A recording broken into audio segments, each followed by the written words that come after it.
Hello friends, Manimala kitchen and gardens అండి. ఈరోజు Sunday fish అలా చికెన్ కర్రీ చేస్తున్నానండి. ఫిష్ కర్రీ చేస్తున్నాను చూడండి. ఇది గులివెంద చేపలండి.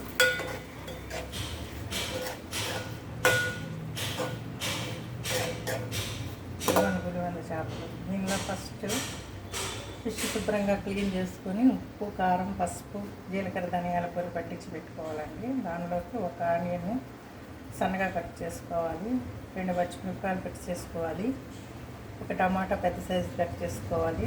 ఫస్ట్ ఆయిల్ వేసి దాంట్లో చిన్నగా చిటికెడు మెంతిపొడి వేయించి చేసి పెట్టుకోవాలండి.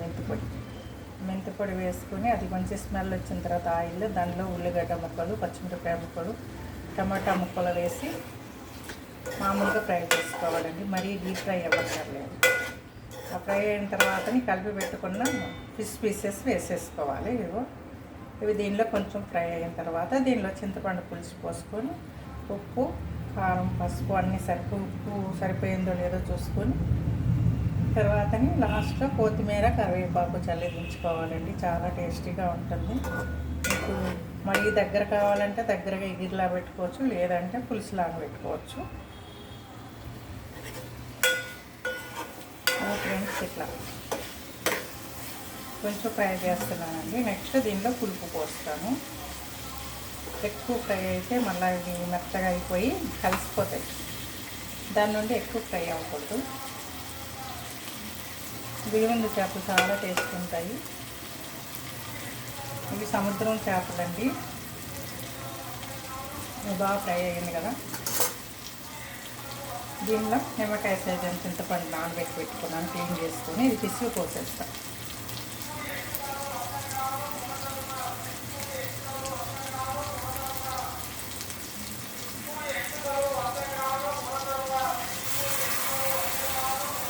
పులుసు పోసేసుకోవాలి.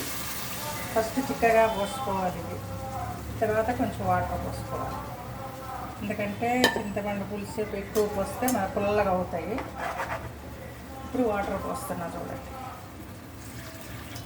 అంతే, ఎక్కువ వాటర్ పోయకూడదు. చేపలు ఎక్కువ ఉడకరాదంటారు కదా, ఉడికితే అన్నీ కలిసిపోతాయి. జస్ట్ ఒక హాఫ్ అన్ అవర్ అయితే సరిపోతుంది. హాఫ్ అన్ అవర్ కూడా ఎక్కువే, ఒక పావు గంట అయితే సరిపోతుంది. ఆల్రెడీ దీనిలో ఫ్రై అయ్యింది కాబట్టి అంతేనండి పులుసు. ఇప్పుడు చింతపండు సరిపోయిందా, ఉప్పు, చింతపండు, కారం అన్నీ టేస్ట్కి సరిపోయినాయో లేదో చెక్ చేసుకోవాలి.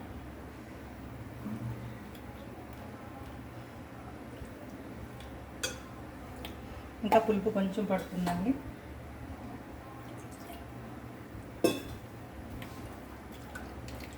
దీనిలో మసాలాలు అవి ఏమి వేయక్కర్లేదండి. మెంతి పొడి ఫ్రై చేసి వేస్తాం కాబట్టి మసాలాలు వేయక్కర్లేదు. మసాలాలు వేస్తే టేస్ట్ పోతుంది. ఇంకొంచెం పులుసు పోస్తున్నా, చింతపండు పులుసు. దీనిలోనే కొంచెం సాల్ట్ వేసుకున్నాం, సాల్ట్ తక్కువగా ఉంది.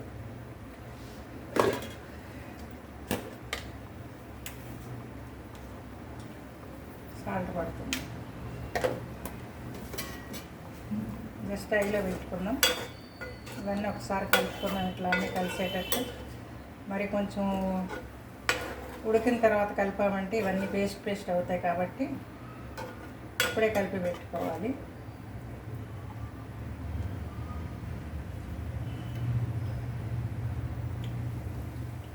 సూపర్ అండి, మంచిగా కలిసినాయి. ఒకసారి ఇట్లా కలిపేద్దాం బట్టతో.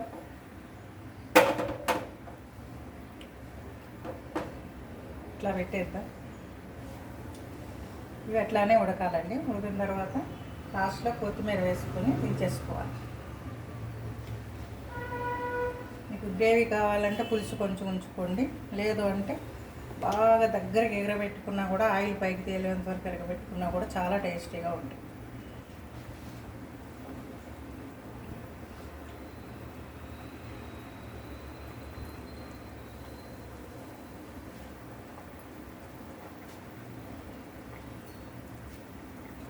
మూత పెట్టకూడదండి. మూత పెడితే మరి మెత్తగా అయిపోతుంది. ఇది అట్లానే ఎగిరిపోతుంది. లాస్ట్ కూర ఈ టయానికి మంచి స్మెల్ వస్తుంది. స్మెల్ చూసి కూడా మనం ఉడికిపోయినట్టే అంచనా వేసుకోవాలి.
ఫ్రెండ్స్ ఉడుకుతుందండి,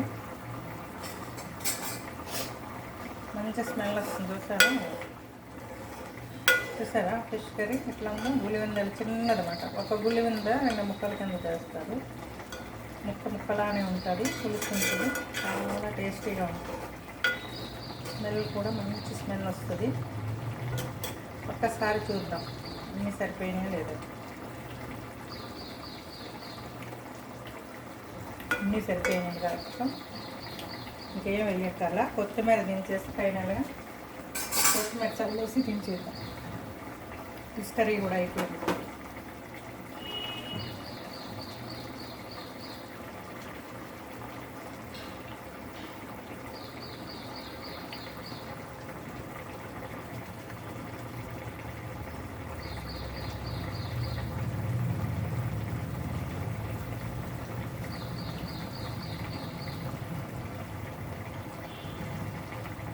మూత పెట్టొద్దండి, మూత పెడితే మెత్తగా అయిపోతుంది. ఆల్రెడీ ఫ్రై అయినాయి ఆయిల్లో, ఒక పావు గంట వరకు ఫ్రై అయినాయి. ఆయిల్ పైకి వచ్చేస్తుంది, మంచి స్మెల్ వస్తుంది. అట్లయితే ఇంకా కర్రీ అయిపోయినట్టే.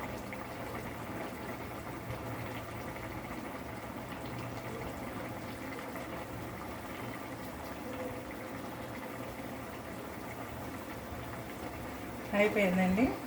లాస్ట్లో కొత్తిమీర చల్లేద్దాం. ఆయిల్ పైకి వచ్చింది, మంచి స్మెల్ వస్తుంది. మరీ ఎక్కువైతే మెత్తగా అయిపోతాయి, బాగుండు. ఫిష్ కర్రీ అయిపోయింది ఫ్రెండ్స్. చూడండి, అదిగోండి ఫిష్ కర్రీ. గులివిందలు ఫిష్ కర్రీ చాలా టేస్టీగా ఉంటుంది. మీరు చేసుకోండి.